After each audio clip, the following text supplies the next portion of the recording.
In 1932, identical twins and World War I veterans Smoke and Stack Moore returned to Clarksdale, Mississippi, after years spent working for the Chicago outfit, using money stolen from gangsters.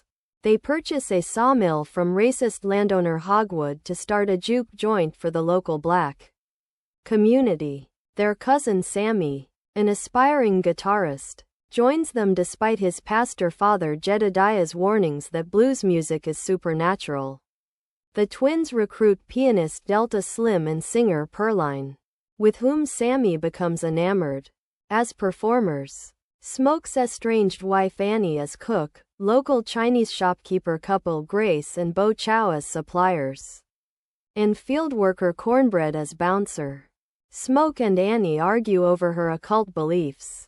Annie believes her practices kept the twins safe. Smoke bitterly asks why they could not prevent their infant daughter's death. Meanwhile, Stack reconnects with his white-passing ex-girlfriend Mary, who resents Stack for abandoning her when he left for Chicago, which Stack says was to protect her. Elsewhere, Irish immigrant vampire Remick flees from Choctaw vampire hunters and violently turns a married Klansman couple that give him shelter into vampires.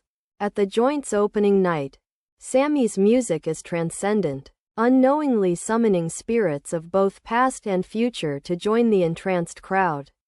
Hearing the performance from outside, Remick and his vampire thralls offer money and music for entry. Suspicious, the twins refuse. Mary reminds Stack that the joint needs the income and meets Remick outside, where she is turned. She returns inside and kills Stack by drinking his blood. Smoke intervenes and shoots Mary, but her wounds instantly heal and she escapes. Outside, Remick attacks and turns Cornbread. Smoke closes the joint early. As the patrons and Bo leave, the vampires turn them. Stack revives as a vampire, but flees after Annie repels him with pickled garlic juice. Annie, deducing that their assailants are vampires, educates the survivors. Only sunlight, silver, or wooden stakes can kill vampires. They cannot enter a building unless invited, and killing Remick will neither save nor destroy those he has turned. Although Remick shares his thralls' memories, their personalities remain intact. Remick, still unable to enter the joint, promises to leave in exchange for Sammy, whose musical skills he wants to use to summon the spirits of his lost community. He notes vampirism offers immortality, freedom, and escape from racism, warning that Hogwood, who heads the local clan, plans to attack the joint at dawn. When the survivors refuse, Remick threatens to attack the Chow's daughter Lisa at their home. Enraged, Grace invites the vampires into the joint. Grace kills Bo but dies in the process. Annie is bitten by Stack and Mercy killed by Smoke, while Delta Slim sacrifices himself to give Smoke, Pearline and Sammy time to escape upstairs.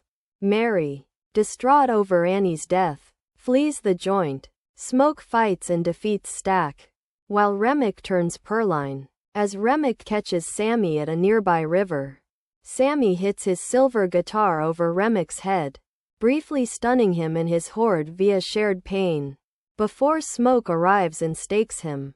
As the sun rises, Remick and his thralls are incinerated by its light.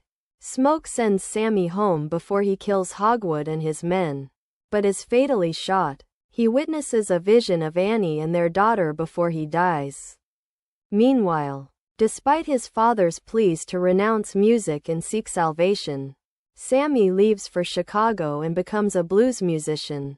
60 years later, Sammy is visited by an unaged Stack and Mary after finishing a performance at his blues club. Stack reveals that Smoke spared him at the joint under the condition that Sammy would live in peace. After declining the couple's offer of immortality, Sammy performs for them. As they leave, Sammy admits that despite being haunted by that fateful night, until the violence, it was the greatest day of his life. Stack agrees, since it was the last time he saw Smoke or the sun. and the only time he ever truly felt free.